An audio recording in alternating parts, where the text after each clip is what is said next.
Imagine this scenario. You're going out to dinner, but your date hasn't shown up yet, and after 30 minutes or so of waiting, you decide that the logical conclusion of what you should do next is build a giant golden calf and decide to worship it.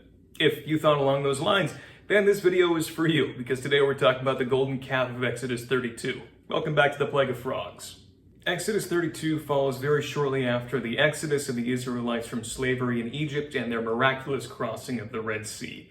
They've arrived at God's mountain, Mount Sinai, and Moses has gone up the mountain to receive the 10 Commandments and the covenant of God. But while he's up there, there's trouble brewing among the people who are waiting behind. Moses has been up on the mountain for a very long time, and the people start to question when or even if he's ever going to come back to them. So their solution is to turn to Moses' brother, Aaron. They've seen the miracles that God did to Egypt. They've seen the miracles that God performed to get them across the Red Sea. And they ask Aaron for representation of their God so that they can have God's presence in their midst. And Aaron agrees. Taking the gold from all the people around him, Aaron melts it all down and makes the cast of a golden calf and sets it up on a pedestal. Once the golden calf is erected, Aaron says, "Here's the God that brought you out of Egypt.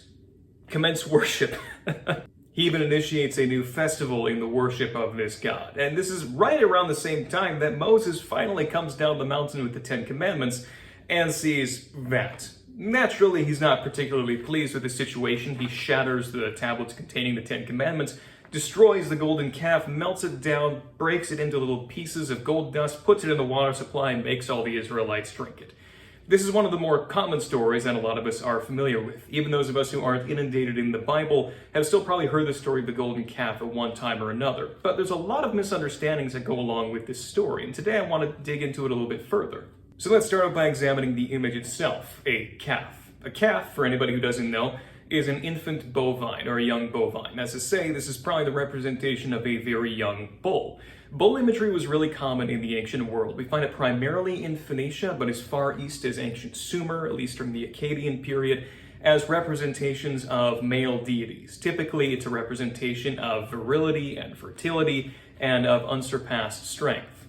And like I said, this was a pretty common motif and a common symbol to be used in the ancient world, but especially in the world of Phoenicia and Canaan, which are Israel's immediate neighbors. So it wouldn't be particularly surprising to see bull imagery used of the God of Israel as well, if for no other reason than the fact that the people right there are doing it a lot. There's going to be some cultural crossing over of lines, and a lot of imagery is going to get picked up that way. Now, a question that most people don't ask when they read the story is, what is the golden calf? Because the answer seems clear. The people ask Aaron to make an idol of their God, and Aaron seems to do so. So, ostensibly, in the story itself, this is an idol of Yahweh. Not necessarily to say that the ancients believed in a giant bull in the sky, but rather that this represented some aspect of Yahweh, perhaps his strength and unsurpassed might that carried them out of Egypt. But the archaeological data suggests that we should actually be careful with identifying the golden calf as an image of Yahweh. But what's interesting is that several different inscriptions from several different cultures all in the ancient world suggest to us actually that a golden calf representing a deity wouldn't actually be understood to be the deity itself, but rather this would be a platform or a throne for the deity to set upon. I'm going to show you some examples of what this looks like. So, for instance, take a look at this Urartian example of a deity who appears to be seated on top of a bull. Likewise, this is an Old Babylonian representation of the same motif, and this is a Neo-Assyrian representation of that motif as well.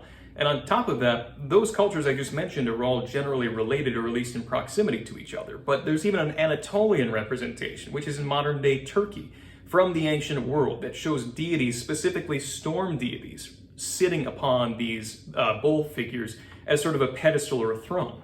And in addition to this being a common motif in the broader world, the Canaanites themselves, people whose land the Israelites moved into, also reflect representing this same motif, as evidenced by the Hazor temple finds, which date to around the 13th century BC. This dates to around the same time that the Israelites were starting to make their incursion into the land of Canaan, or potentially a little bit before, depending on your chronology. So we have a widespread motif in the ancient world of a deity alighting upon a golden or bronze or sometimes stone calf. We have examples of the same motif from the people group that the Israelites were actively engaging in regularly in the very earliest period. And then we come to this story where we see the divine presence somehow mediated to the people through the golden calf. So It seems likely, based on the data from the ancient world, that the golden calf that Aaron made wasn't understood to be God himself or an idol representing God, but rather a pedestal for God to alight upon. In this way, it would actually be sort of comparable to the Ark of the Covenant or the cherubim in the Temple of Solomon, as sort of a symbolic, throne is probably the best way of putting it, for God's presence to come down and rest upon so that it can be accessible to the people and be present with the people. And this seems to be an early representation of that. And that's still problematic because they had at the time the Ark of the Covenant in their possession, which God had specifically designed and requested to be made to facilitate his presence with the people. The Ark of the Covenant was something of a mobile throne, which would eventually become the footrest of God. That was sort of like God's presence wasn't limited to the Ark of the Covenant, but it was concentrated there. This was the focal point of God's presence with his people, which is why it led to such disastrous consequences when people who weren't supposed to touch the Ark of the Covenant touched the Ark of the Covenant. If you've seen Indiana Jones, you know how that one turns out.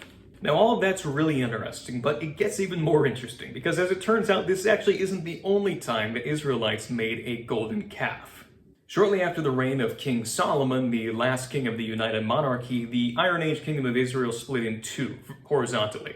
The southern kingdom was called the Kingdom of Judah and continued to be ruled by David and Solomon's descendants, whereas the northern kingdom came to be ruled by a man by the name of Jeroboam, son of Nebat.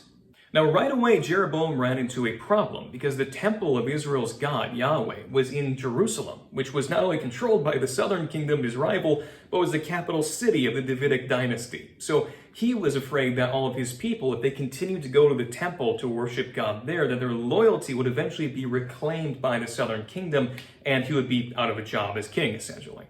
So Jeroboam's solution was to produce a cult center, or multiple cult centers of God, in the northern kingdom that would compete with that in the southern kingdom. During the time of Solomon, the temple of God was the primary focal point of Yahweh worship in ancient Israel, although there were other places you could go to, like Shiloh and Bethel.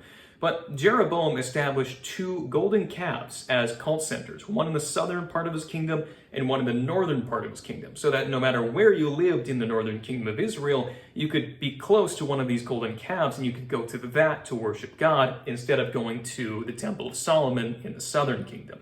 And whoever wrote down the story of the golden calf, as it's found in Exodus, was clearly aware of what Jeroboam was doing.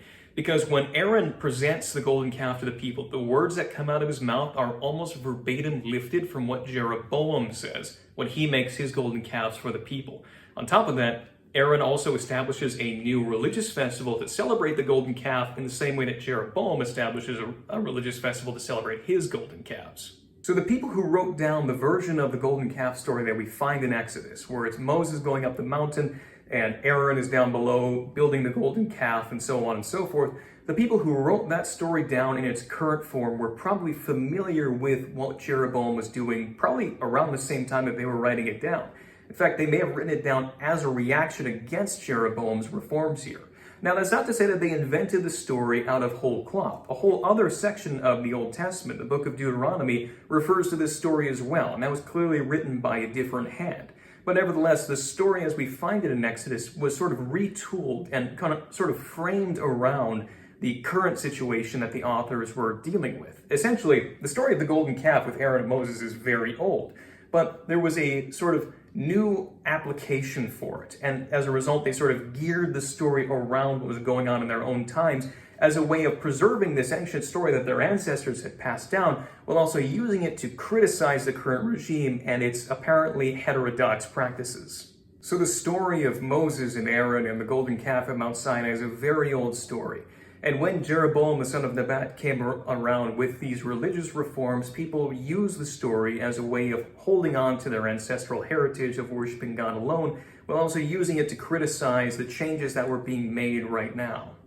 It's also worth noting that all the deities that I represented here as standing on top of bulls are all storm gods, or storm god adjacent in one way or another. So the idea of representing Yahweh standing on top of a bull might be a way of invoking Yahweh as the national god in general, but specifically in his function as a storm god. And remember, storms were vitally important for people who were living in an agricultural area of the country. If they were growing crops and relied on rain, then having a deity who specifically provides rain for you, a storm god, would be very important. And so for an agrarian culture to represent God in relationship to a bull statue would basically be like saying, God, we like you, but specifically the thing that we like about you is the fact that you bring us rain.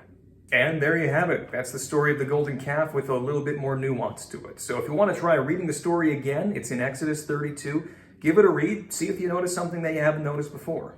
But as always, thank you so much for sticking around. Take care of yourselves, leave a like or a comment if you would like to, and I'll see you all in the next video. Take care.